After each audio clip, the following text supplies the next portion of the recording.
Hi friends मु रजत स्वागत करछि आपनको मो चैनल बैंकिंग विथ रजत रे। देखंतु आज अछि set number 5 practice set new question रही किछि ओडिया ग्रामर जहाँकि आपंकर एसओ बा ओडब्ल्यूएस एग्जाम वेरी वेरी इंपोर्टेंट। जो मैंने चैनल नुआ अच्छा आपण सब्सक्राइब करनियंतु एवं बेल आइकन क्लिक कर दियंतु जहाँ द्वारा आपण पाखरे नेक्स्ट वीडियो बहुत जल्दी पहुँचो। देखो आम ओएस एवं ओएस नुआ नुआ बैच स्टार्ट करूँ अनअकाडेमी माध्यम ए मोर भी क्लास रोचे। Foundation course for OCS film start होती मार्च 23 तारीख एवं साकार fundamental course for as exam start होती मार्च रू। ये सबुथ आप जॉइन करेंगे। केमी जॉइन करेंगे फास्ट आपको अनअकाडेमी आप्लिकेसन इनस्टॉल करा पड़ो। अन एकाडेमी लर्नर आप इनस्टॉल कलापर लॉगिन टाइम आप गोल मांगो से आप ओपीएससी गोल चूज करेंगे। स्टेट पीएससी सर्च करी ओपीएससी गोल चूज कला परे यही वीडियो डिस्क्रिप्शन बॉक्स देखिए 10% डिस्काउंट लिंक मु शेयर करछि। तापर क्लिक कला परे 3 मास 6 मास 12 मास आपन जेती दरकार तापर क्लिक करेंगे। 3 मास बाद 6 मास पे जॉइन करंतु ये सब अमाउंट 10% डिस्काउंट होकर आसीबो। तापर आप पेमेंट ऑप्शन चूज करी पेमेंट करि परिबे। जहाँ भी डाउट आपन ए नंबर कॉल कर एसएमएस करी बुझी परिबे हाउ टू जॉइन अनअकाडेमी। बहुत गुड़े बैच कोर्स चली ओएस ओडब्ल्यूएस एस आप सबुत क्लास करेंगे सब्सक्रिप्शन नहीं। तो फास्ट क्वेश्चन आम जा सबीकरण क्रियापद डैश विकरण थाए गोटे दुईटी तीनोटी पांचटी। गोटे क्रिया तो गोटे विकरण पद रहा गोटे क्रिया गोटे विकरण पद रहा। क्रियापद था एक डैश क्रिया क्रिया विभक्ति क्रियावाचक विशेष सहायक असमापिका। जाउथिबा क्रियापद था एक पिला माने सहायक क्रिया। डैश एक अक्रमक क्रिया पढ़िबा दलिबा मारिबा काशिबा अंक भर कौटा गोटे अक्रमक क्रिया ये आंसर हम काशिबा गोटे अक्रमक क्रिया। से दांत कड़मड़ कले ए वाक्य डैश क्रिया व्यवहृत होइछि। अमिश्र धनात्मक प्रयोजक केउटी नुहे ये वाक्य कौटा व्यवहार होइछि कड़मड़ कले। कड़मड़ गोटे पिला माने धनात्मक बा ध्वनि सृष्टिकारी क्रिया। डैश एक संपन्नता सूचक असमापिका क्रिया बसु बसु बसी बसी बसिला बसीथिला। डैश एक संपन्नता सूचक असमापिका क्रिया। 57 नंबर आंसर बैठी आपनकर बी बसी बसी। असमापिका क्रियार दीर्घ द्वारा डैश निष्पन्न होता है। संपन्न सूचक क्रियापद धनात्मक शब्द युग्म शब्द क्रिया विशेषण 58 नंबर डी क्रिया विशेषण निष्पन्न होता है। मरामरी एक डैश क्रिया यौगिक एकक असमापिका सक्रमक। मरामरी एक असमापिका क्रिया। डैश एक अपूर्ण धातु जा सो पढ़ कर पिला माने दीटा अपूर्ण धातु अच्छी गोटे हूँ जा आ गोटे हूँ अच तो ये जा हम गोटे अपूर्ण धातु। से कहते पिलाटी दौड़िला बाक्य डैश एक असमापिका क्रिया। इला अंते दौड़िला कहते 61 हम राइट आंसर कहते। से कहते पिलाटी दौड़िला। आम घरे से आम घरे खाइले ए वाक्य खाइले गोटे कौन नाम धातु अमिश्र मिश्र प्रयोजक। खाइले गोटे अमिश्र क्रिया हम एवं असमापिका क्रिया हो पारि था किंतु वाक्य ये वाक्य संपूर्ण कराऊँच बेले बेले वाक्य असंपूर्ण करले खाइले एठी असमापिका क्रिया हो पारे एठी किंतु एठी अमिश्र क्रिया हम। खाईदेला क्रियापद देला एक डैश क्रिया सहायक क्रिया साहाय्यकारी क्रिया मिश्र क्रिया अमिश्र क्रिया। 63 नंबर बी हम साहाय्यकारी क्रिया।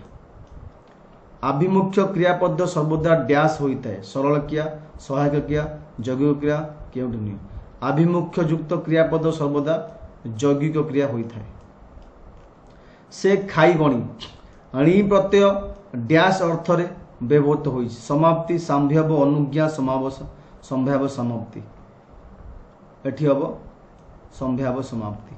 क्रियापद सहित जो प्रत्यय युक्त हुए ताकू डैश कह जाए। क्रिया विशेषण क्रिया विभक्ति कृदंत पद तदित पद। क्रियापद सहित जो प्रत्यय युक्त हुए ताकू क्रिया विभक्ति कही था।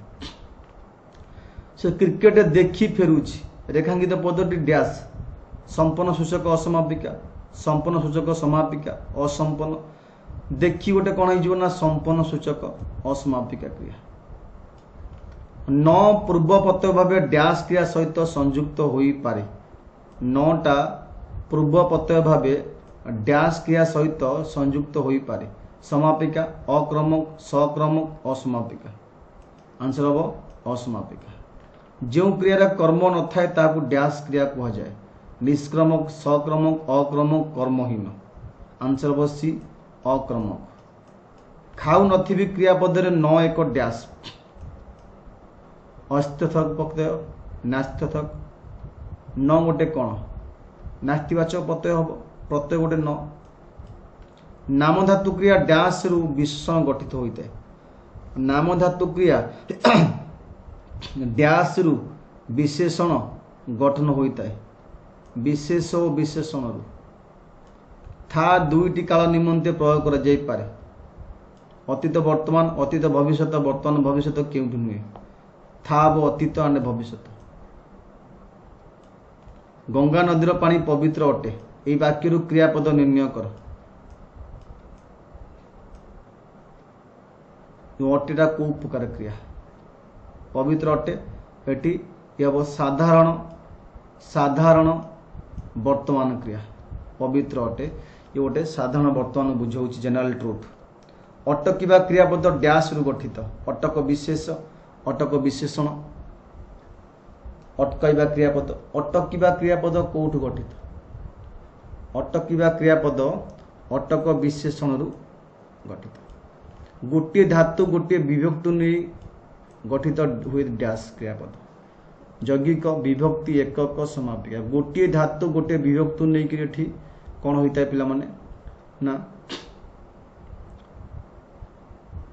एकक क्रियापद। खा धातु खुआ डैश धातु गठित।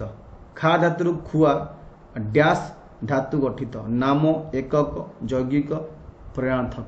खा धातु खुआ डैश धातु गठित हम एटी प्रणार्थक। जो क्रिया द्वारा किसी कराइर अर्थ प्रकाशित हुए ताकू डैश कहुए। मिश्र अमिश्र प्रणार्थक नाम धातु किसी कराइर अर्थ प्रकाशित हुए ताकू आमे प्रणार्थक धातु बोली कही।